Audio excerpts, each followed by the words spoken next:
ओम।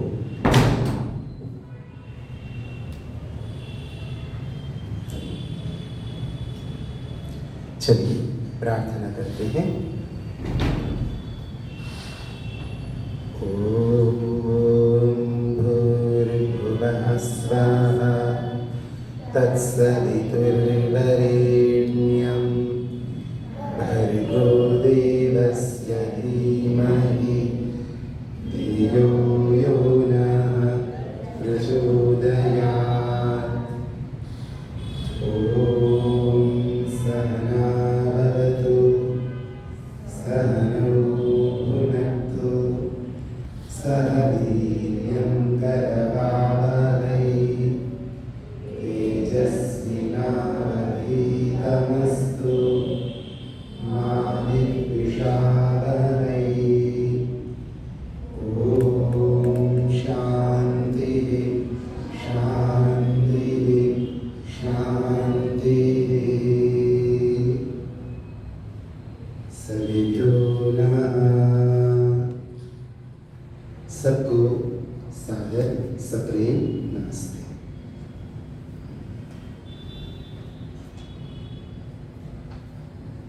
बच्चों, who just have finished your exams? Some of you. Charity, I don't have exams for it. Why? November one exam, March one exam. Khatam. I want to join your school again. Really? Really. Wow, such a nice school. That's why no tension. That's why no tension. It means when your exams will begin in any another institution, then you will be taking a lot of tension. But still I have tension because of skits and everything. So tension is there. That means everybody is taking or participating and me only anchor. Okay. All are participating, you are only the anchor. Big जिम्मेदारी. Yeah. Okay. हाँ बेटा, आप बताओ। तो पढ़ना है. तो फिर मेरी बात कौन सुनेगा? मेरी बात भी सुन लो।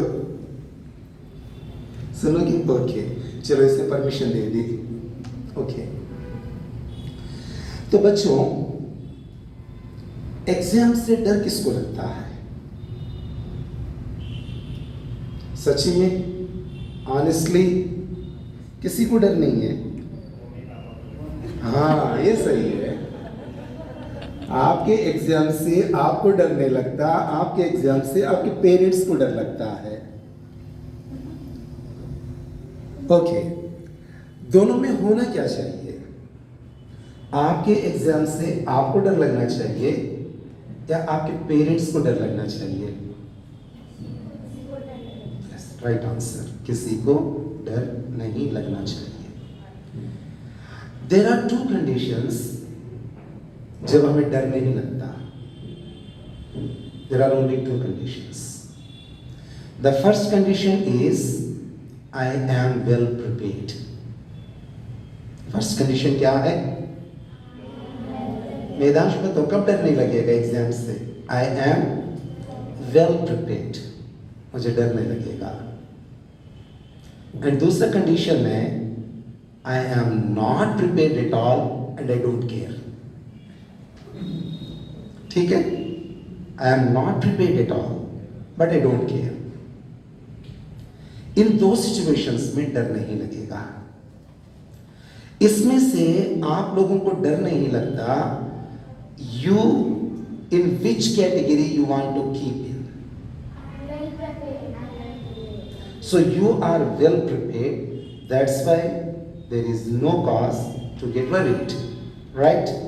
अच्छा, सेकेंड कैटेगरी में कौन है आप में से? I am not prepared at all but I don't care. कोई है आप में से? कोई नहीं है? Great. देखो बच्चों, किसी से डरने से डर एलिमिनेट नहीं होगा। If I want to eliminate the darkness from a room,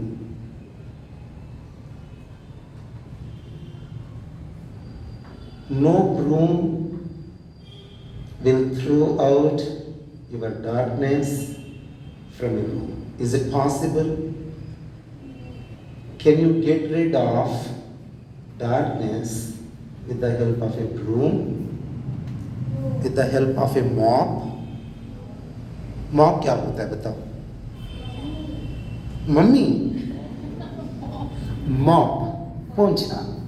आप पोंछा लगा करके अंधेरों को दूर कर सकते हो, झाड़ू लगा करके, वैक्यूम क्लीनर यूज करके,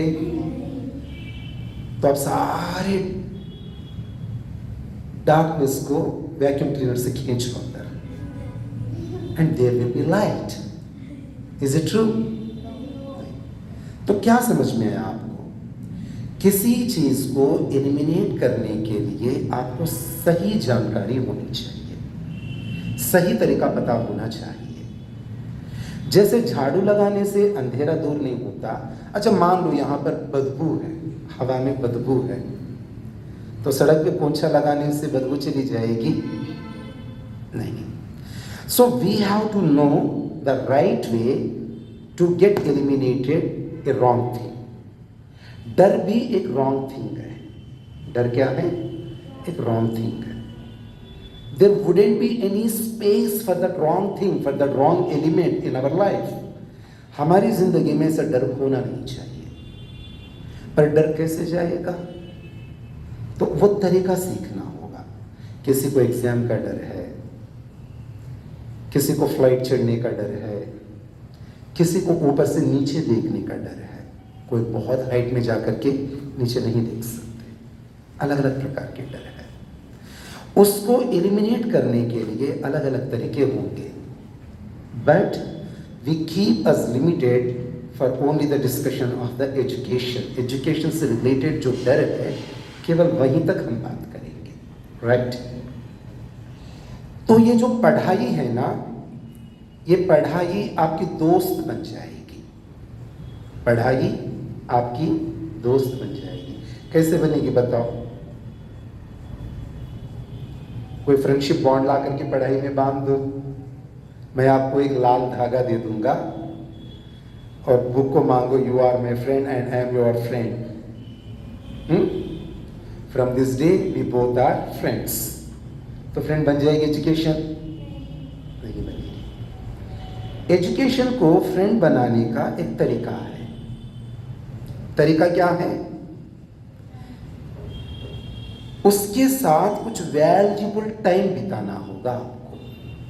क्या करना होगा? Valuable time.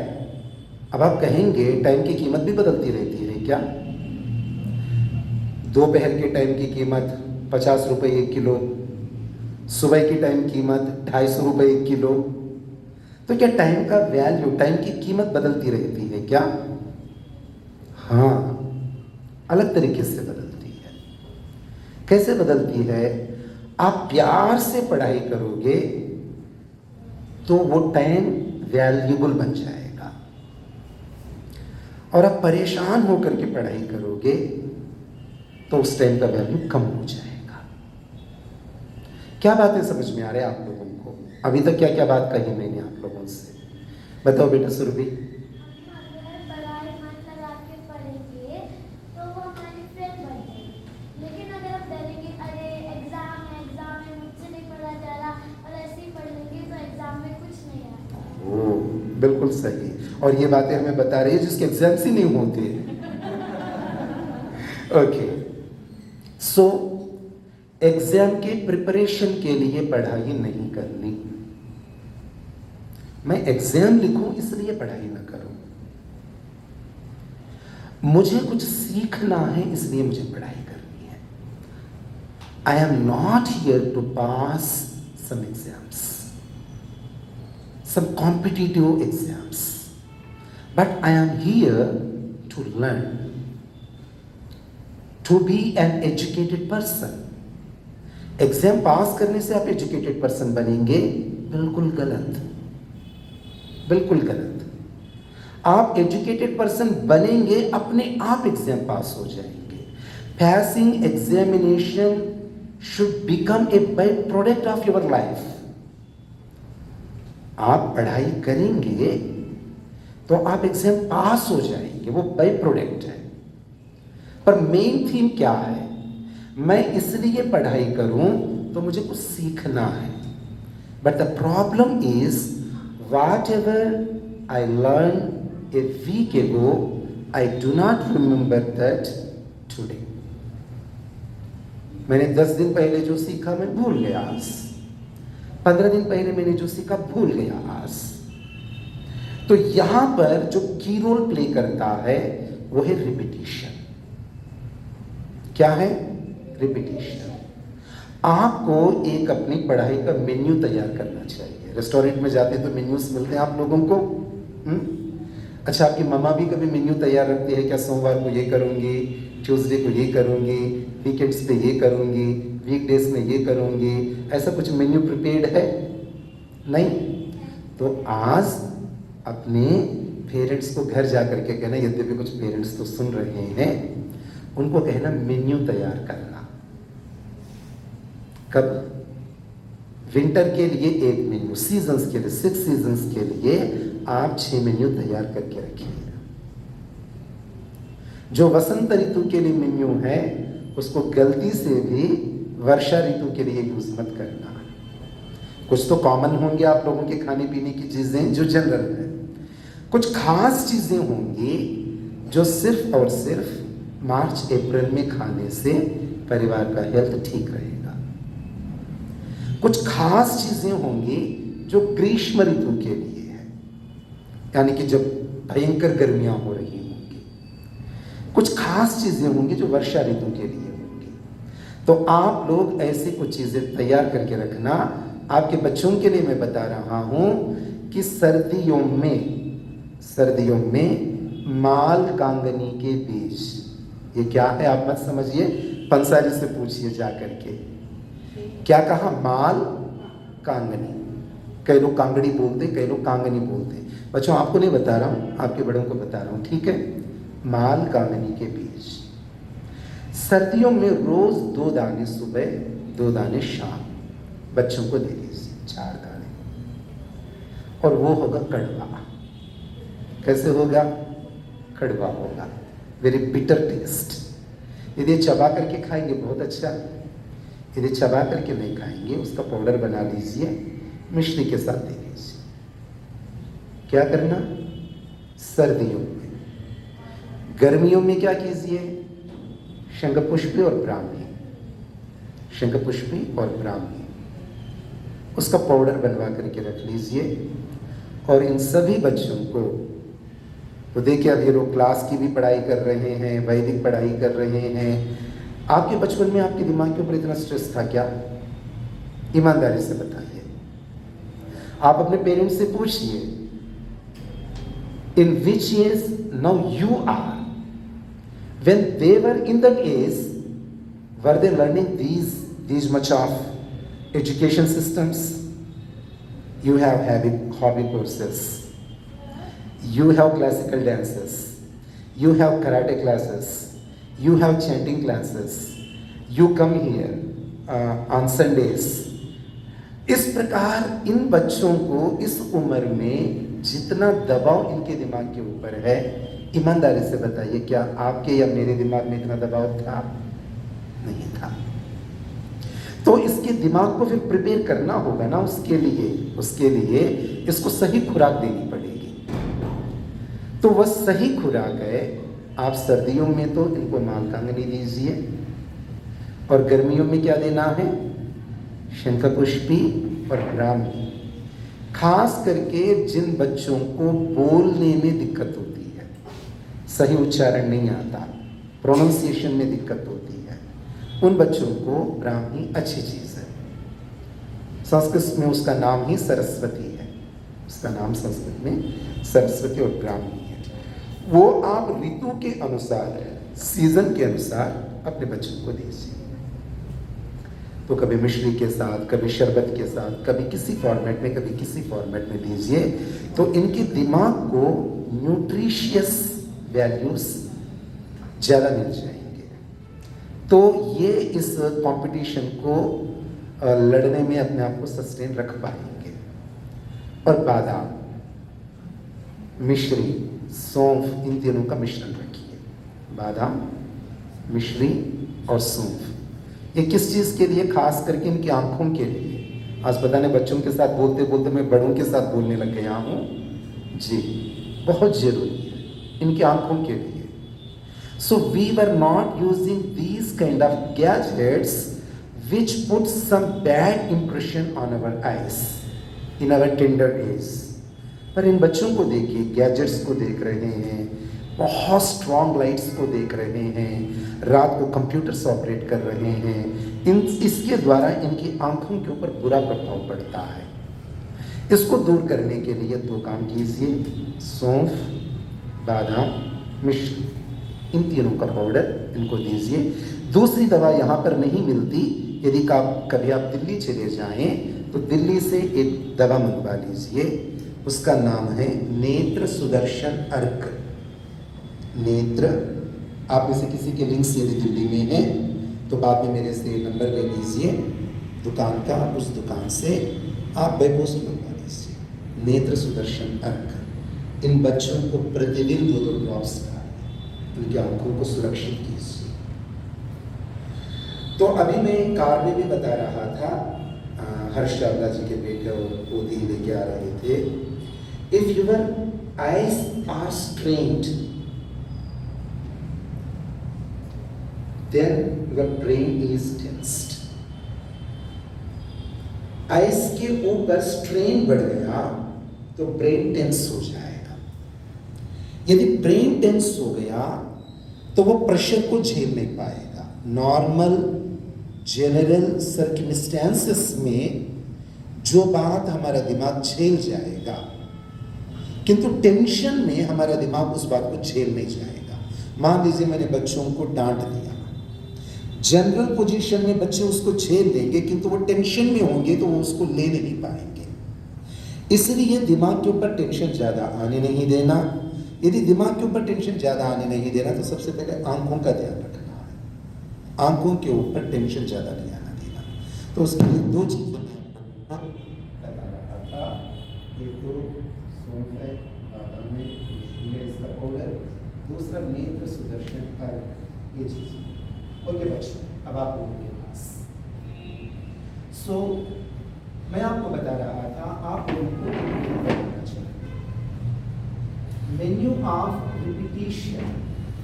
Menu of repetition आपने इस पूरे सप्ताह में जो पढ़ा, whatever you learn in this whole week, you have to take some very important notes from that learning and teaching. Okay? So in next week, just you have to go through the main points. You have to go through the main points for 1 week daily. उसके बाद में अगले week में आप week में केवल एक बार उन पॉइंट्स को देखेंगे। उसके बाद में मंथ में एक बार उन पॉइंट्स को देखेंगे। Are you getting me? What I am trying to say? कौन रिपीट करेंगे मेरी बातों को? कौन एक्सप्लेन करेंगे? प्रांशी, समझ में आया बेटा? ऑनेस्टली बोलो, थोड़ा समझ में आया? पूरा किसको समझ में आया? मैं रिपीट करता हूँ। So this is the first week of February. For example, this is the first week of February. So what you have to do is, just you have to take some very important notes that can cover all the learnings, all the teachings you learned in this week. Okay? So in the second week of the February, you have to repeat all these points each day. समझ में आ रहा है?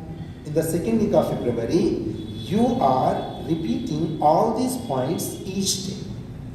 Okay? In the third week of February, you will go through these points only once a week. Okay? After that, you will going through these points for only once a month. आप ऐसा करोगे आपके final exam तक इस week में जो कुछ भी आपने सीखा उसको भूलोगे नहीं। अब समझ में आया किसी को? युक्ता, समझ में आया बेटा? आप इसको बताना चाहोगे एक बार मुझे बताइए। हम जो भी पढ़ते हैं उसके मेन पॉइंट्स और एक वीक में और नेक्स्ट वीक हम उसको एप्लीकेट करेंगे जो भी है उसके बाद उसके नेक्स्ट वीक थर्ड वीक में हम उसको 2 बार करेंगे और फोर्थ वीक जैसे नेक्स्ट मंथ से हर मंथ एक बार करेंगे और फाइनल एग्जाम से पूरी एग्जैक्टली, ठीक है। सबको समझ में आया? आयुषी समझ में आ रहा है बेटा? मेधांश अपनी दुनिया में है, ठीक है, उसको वहीं रहने देते। दीप्ति समझ में आया? क्या करना है मुझे बता दो। सो अगस्त आ रहा है, अगस्त का first week. So what you have to do from the first week of अगस्त?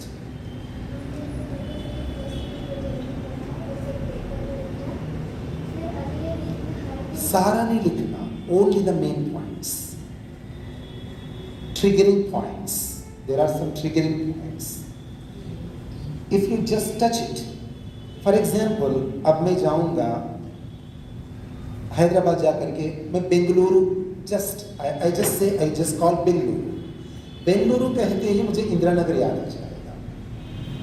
अब मैं जाऊंगा अगले हफ्ते में, मैं सिर्फ बेंगलुरु को याद करूंगा, मुझे इंदिरा नगर याद आ जाएगा। जैसे मैं बेंगलुरु कहूंगा तो आज का शाम का सेशन मुझे याद आ जाएगा। So very main important point, the triggers the whole education system. Okay, ठीक है, मेन पॉइंट्स लिखा, मेन पॉइंट्स को अब आगे बता दो। अगले वीक में हर दिन उस मेन पॉइंट्स को रिवाइज करना है, फिर उसके अगले वीक 2 दिन करना है, एक वीक रिवाइज। ओके, फिर हमें वीक में एक बार करना है, ग्रेट। फिर ऐसे बढ़ते मंथ में एक बार करना है, फिर फाइनल एग्जाम तक हमें अच्छे से आगे करना बिल्कुल, ये मैं बिल्कुल सही बात बता रहा हूँ। वेदा, और गेटिंग राइट राइट टू से मोस्टली बातें हिंदी में चल रही है, ठीक है। संगीता समझ में आया बेटा? हिंदी समझ में आती है? No. So are you getting me? Okay, so this is the way. आप कम मेहनत करो और ज्यादा रिजल्ट्स पाओ, ये सिस्टम है। इसी को मैं बता रहा हूँ, आपने मेन्यू बनाना है। The menu of the important points of each subject, the menu of important points of each subject you learn in a week. फिर नेक्स्ट मंथ में भी वही करना है, नेक्स्ट वीक में भी वही करना है। एक वीक सारे पॉइंट्स को रिवाइज करना है, उसके बाद में ट्वाइस ए वीक, उसके बाद में वंस ए मंथ। यदि आप ऐसा करेंगे तो इसमें बड़ों की सहायता चाहिए।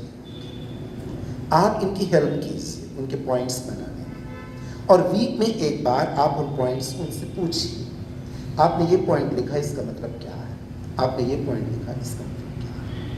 यदि ऐसा आप करेंगे, so this process will eliminate the factor of laziness and procrastination. तो मैं बताता हूं स्टूडेंट्स को, आपके सबसे बड़े शत्रु कौन है? आपके सबसे बड़े शत्रु है, आपके सबसे बड़े दुश्मन हैं कौन? Laziness and procrastination. लेजीनेस का मतलब आलस्य, प्रोक्रेस्टिनेशन का मतलब अवॉइडिंग, कल कर लूंगा, परसों कर लूंगा। अच्छा, अभी एग्जाम में 2 महीने हैं ना, बस अगले हफ्ते से मैं जरूर पढ़ाई करूंगा। अगले हफ्ते में कहा, oh 7 weeks are there, there are 7 more weeks. Okay, I will get prepared for this exam in the last 4 weeks. So 4 weeks आ गए। No, there are 4 weeks. Okay, I will start it from Monday. ऐसे हम टालते चले जाते हैं। इसको क्या कहते हैं? Procrastination, laziness and procrastination. जो सिस्टमैटिक लर्निंग प्रोसेस है, सिस्टमैटिक जो लर्निंग प्रोसेस है, वो सिस्टमैटिक लर्निंग प्रोसेस आपके लाइफ से इस लेजीनेस को और प्रोक्रेस्टिनेशन को दूर कर देता है, ठीक है। तो ये चीज़ें हमें कहाँ से मिली? हमें वेदों से और वैदिक लिटरेचर से मिली।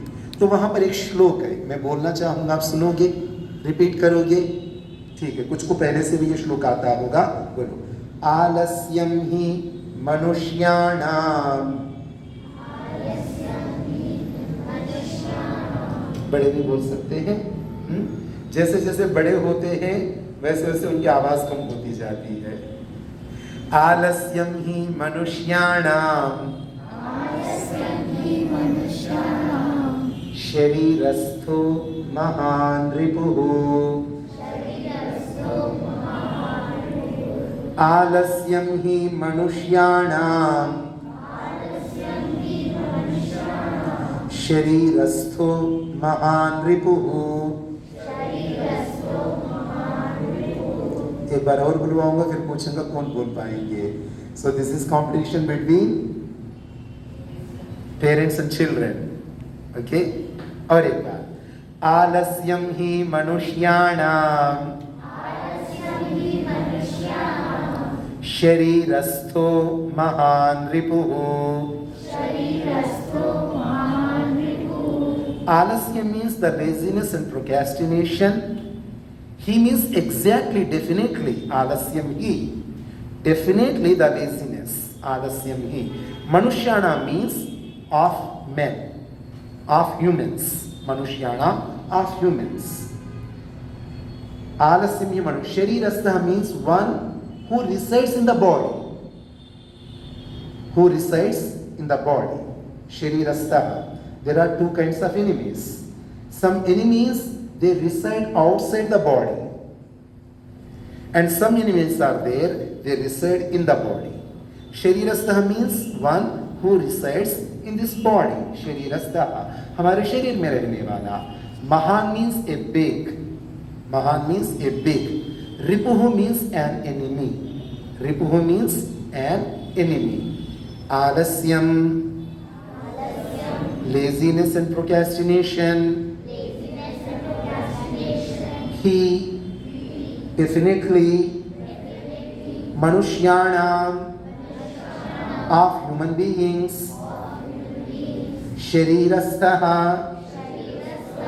one who resides in the body. Mahan ripuhu, big enemy. आलस्यम ही मनुष्याणाम शरीरस्थो महान रिपुः। तैयार हो? कॉन्फिडेंट? या और थोड़ी सी प्रैक्टिस की जरूरत है? चलो एक बार और। आलस्यम ही मनुष्याणाम शरीरस्थो महान रिपुः। आलस्यम ही मनुष्याणाम शरीरस्थो महान रिपुः। अब बड़ों से सुन ले पहले, जो पेरेंट्स में से बताइए कौन मुझे बताने जा रहे हैं इस सेंटेंस को। मेनी हैंड्स जी। आलस्यम ही मनुष्याणाम शरीरस्थो महान जी। नास्ति ना ना, ये आपने फ्यूजन कर दिया। आपने उद्यमेन ही सिद्ध्यन्ति का सेकंड पार्ट लिया, इसके फर्स्ट पार्ट के साथ जोड़ लिया आपने। इस श्लोक का पहला हिस्सा दूसरे श्लोक का दूसरा हिस्सा जोड़ दिया आपने। उद्यमेन ही सिद्ध्यन्ति कार्याणि न मनोरथै न हि सुप्तस्य सिंहस्य प्रविशन्ति मुखे मृगा। आपने वहां से लिया। अब इसको पूरा करो। फिर आपने कहा आलस्यम ही मनुष्याणाम शरीरस्थो महान रिपुः नास्त्युद्यम समो बंधु कृत्वायम नावसीदति।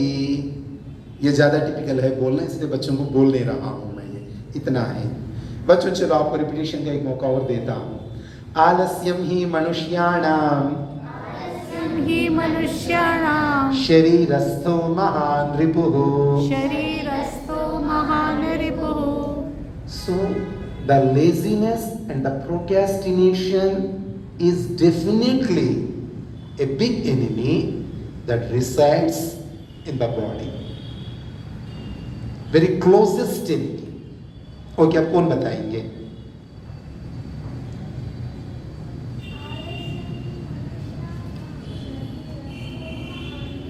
वाह यशिता जी आप बताओ बेटा आलस्यं हि मनुष्याणां शरीरस्थो महारिपुः। Perfect with rhythm great Pranshi का आशीर्वाद ये हमेशा मुझे आशीर्वाद देती है यस प्रांशी मनुष्याणां शरीरस्थो महारिपुः। गुड आलस्यम ही मनुष्याणाम शरीरस्थो महान रिपुः मीनिंग कौन बताएंगे आप में से